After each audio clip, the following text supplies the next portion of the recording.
Salut à tous, alors c'est Frédéric de la Vie. Alors ce soir, je voulais vous faire une petite vidéo improvisée pour vous parler d'intelligence animale et aussi d'intelligence humaine. Pour vous parler du test du miroir. Vous connaissez le test du miroir, c'est mettre le miroir en face d'un individu, d'un homme ou d'un animal et voir si cet individu perçoit l'image qui est en face de lui, qui est réfléchie par ce miroir, comme la sienne ou comme celle d'un inconnu ou d'une chose étrange. Alors, chez l'homme, le test du miroir est fait, on sait que c'est à peu près à 18 mois que les petits-enfants commencent à percevoir leur reflet comme étant le leur. Mais chez les animaux, il y a très peu d'espèces qui perçoivent leur image comme étant la leur. Et ça, je vais vous l'expliquer, je vais essayer de vous l'expliquer, bien que on soit encore dans les théories, dans la recherche. Il est quand même relativement facile de comprendre, en tout cas de se rapprocher de la solution de compréhension. Alors, déjà, le miroir, pour les animaux, n'a en général pas d'utilité. Se reconnaître dans un miroir, quand on ne sait pas qui l'on est physiquement, c'est très difficile. Vous imaginez bien que pour se reconnaître dans un miroir, on ne sait pas si celui qui est en face de vous, on ne sait pas à quoi on ressemble puisqu'on n'a pas de miroir. Donc ça, c'est le côté très basique, mais vous allez voir, c'est un peu plus complexe que ça. Alors, ça peut jouer parce que si vous êtes devant un miroir et si vous êtes par exemple un quadrupède, vous allez être en face d'un miroir, vous allez bouger, mais vous avez une perception sensorielle de mouvement que vous faites, mais vous n'avez pas la vision du mouvement que vous êtes en train de produire. Alors qu'un bipède, comme un homme ou un singe, quand il va être en face d'un miroir, il va bouger les bras et il va voir qu'il va y avoir une similitude dans le mouvement du bras qu'il perçoit par la vue. Ce chien, il est en face d'un miroir, il voit sa tête, un chat aussi. L'homme va bouger le bras, il verra bouger son bras à lui, et il verra bouger son bras à lui, qui ne perçoit pas comme lui, mais il verra bouger un bras en face et le sien en même temps. Donc il aura une perception miroir des deux choses qui vont déjà l'aider à comprendre que c'est lui-même qui se regarde. La même chose pour l'éléphant. On sait que les éléphants d'Asie se perçoivent dans un miroir, puisque quand on leur met une petite tache rouge, un petit papier rouge sur la tête en face, ils bougent leur trompe, et la trompe, en fin de compte, c'est un bras, et ils peuvent voir la récursivité du mouvement, ils peuvent voir que le mouvement qu'ils produisent est produit en inverse de l'autre côté du miroir, parce qu'ils ont une vision de leur trompe, ils ont la vision d'eux-mêmes, et ils voient qu'il y a une synchronicité dans les mouvements. Donc ils peuvent commencer à percevoir que celui qui bouge en rythme, c'est peut-être lui. Je vais vous expliquer après pourquoi il va comprendre que c'est lui, l'éléphant, puisque l'éléphant d'Asie arrive à s'enlever avec sa trompe. Quand il voit sur le miroir une tache rouge, un petit papier rouge collé, il va se l'enlever lui-même, et en cela, il va comprendre que l'image, ou déjà un peu comprendre que l'image qui est en face de lui, c'est la sienne. Alors ils ont essayé de le tester sur les éléphants d'Afrique, mais les éléphants africains ont pété les miroirs avant de pouvoir pousser le test plus longtemps. Heureusement, les éléphants d'Asie, eux, sont des animaux souvent apprivoisés, qui vivent avec l'homme depuis des centaines et des centaines d'années, pour ne pas dire des milliers d'années. Donc, ils ont déjà les hommes peuvent déjà connaître les éléphants, les éléphants connaissent les hommes, il n'y a pas une grande terreur les uns des autres. Souvent, c'est les hommes qui ont peur des éléphants, mais les éléphants sont aussi des ennemis des hommes en Afrique, par exemple, en leur bouffant tout, ils bouffent les cultures. En Asie, ils sont même utilisés pour trimballer des troncs, c'est devenu des amis des humains. Alors, des fois, leurs ennemis aussi, quand ils écrasent leur cornac contre le mur, c'est pas top non plus. Donc, on peut déjà voir que le fait de voir son bras comme un singe, les singes commencent, on sait que les grands singes perçoivent leur image avec les tests qu'ils arrivent à se reconnaître, alors principalement les chimpanzés. On voit ça, il y a des tests qui ont été faits avec le miroir en forêt, c'est assez intéressant de voir les singes qui s'interrogent, mais vous allez comprendre que c'est un peu plus complexe que ça. Alors, le fait de pouvoir se percevoir dans un miroir est aussi lié, et énormément lié, c'est ce qui est lié à la côté social des animaux.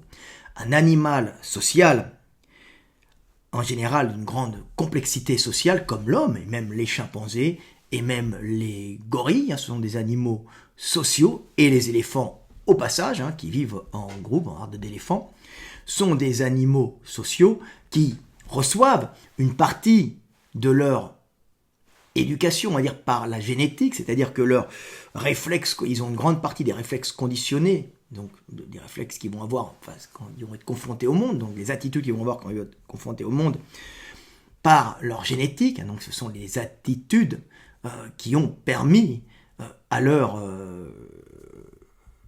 lignée on va dire, à leurs ancêtres de survivre, et ces comportements vont être transmis génétiquement. Mais comme ils sont sociaux, ils développent aussi un ensemble de comportements qu'ils vont acquérir par leur confrontation à la vie, mais aussi par la transmission éducative de leurs proches, de leurs parents. Et ça, c'est le propre des animaux sociaux. Un ours n'est pas un animal social, il vit tout seul. Donc lui, il n'aura pas à prendre l'autre comme exemple et à copier l'autre. Et c'est là qu'on s'aperçoit l'importance des neurones miroirs. C'est-à-dire qu'ils ont fait des tests sur des singes, en mettant des capteurs sur la tête des singes. Ils ont mis des singes en face d'hommes, qui avaient à peu près les mêmes capteurs, et ils se sont aperçus, par exemple, que quand un homme faisait un mouvement, le singe qui était là bloqué, qui ne pouvait pas bouger, avait les mêmes neurones qui s'activaient dans sa tête, c'est-à-dire qu'il voyait dans l'homme un autre lui-même.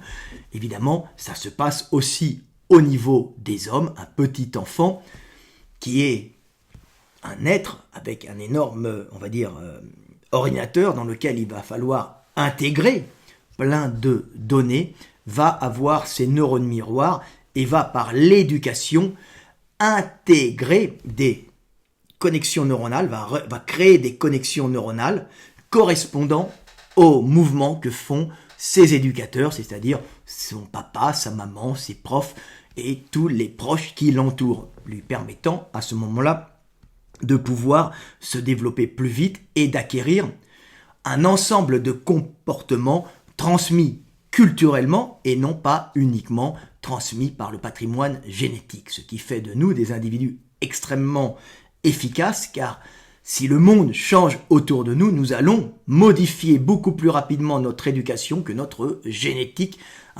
et nous allons pouvoir survivre. La transmission génétique est efficace, puisqu'elle permet de transmettre des réflexes conditionnés au monde dans lequel tu vis, mais si le monde change, à ce moment-là, tu risques d'être désadapté très vite, et c'est là l'avantage d'avoir une grosse cervelle vide dans laquelle tu vas pouvoir intégrer des données données par l'éducation qui vont te permettre de t'adapter à plein de mondes différents, à plein de lieux différents, et l'homme a colonisé un ensemble de lieux grâce à cette structure et aux éducations qui permettaient à ce moment-là de remodeler son cerveau, pas uniquement en réflexes conditionnés, qui sont des connexions neuronales, en fin de compte des automatismes comportementaux hérités de ta lignée, mais aussi des comportements, des automatismes comportementaux hérités de ta confrontation au monde, mais aussi de ton éducation grâce à ces neurones miroirs qui vont imprégner en toi par l'éducation ce que tes proches vont te mettre dans la tête sans que tu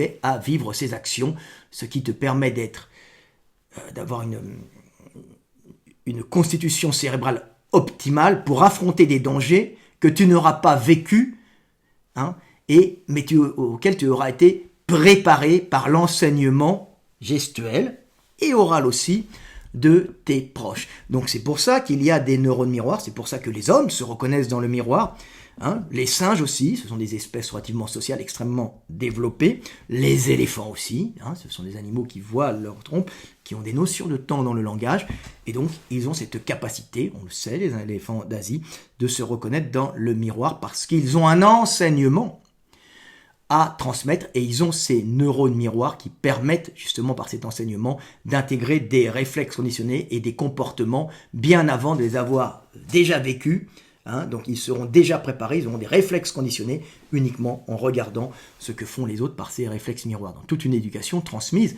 visuellement et oralement par les proches. Donc c'est ça qui est fascinant. Donc à partir du moment où tu bouges devant un enfant, l'enfant va te voir et va ressentir en lui, comme c'est un animal social comme toi, qui ne vit que par le groupe. Un enfant ne peut survivre que par son intégration au groupe. Donc, il va voir en toi, en fin de compte, tout un système et il va revivre le mouvement que tu fais et ressentir ce que tu fais et intégrer tout ça dans sa cervelle pour pouvoir, après, refaire les mouvements que tu fais uniquement en les ayant déjà vus parce qu'il aura, par le regard, intégré ton mouvement, ton attitude. Et ça va même beaucoup plus loin.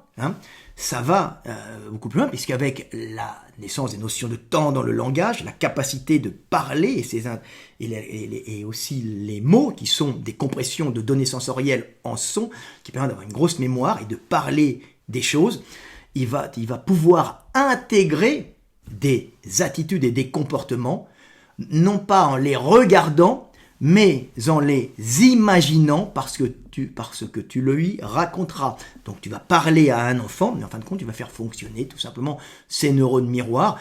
Quand tu parleras d'un prince, il, à ce moment-là, décodera ce code sonore, on dit le prince attaque un dragon, qui veut dire, il décodera ce code sonore, verra le dragon, verra le prince bouger d'une certaine façon comme tu lui expliques, et en fin de compte, il vivra dans sa tête l'action du prince et créera des connexions neuronales correspondant aux actions du prince. Tu racontes que le prince a combattu un vilain lion en l'étranglant, en envoyant un coup de couteau dans le ventre.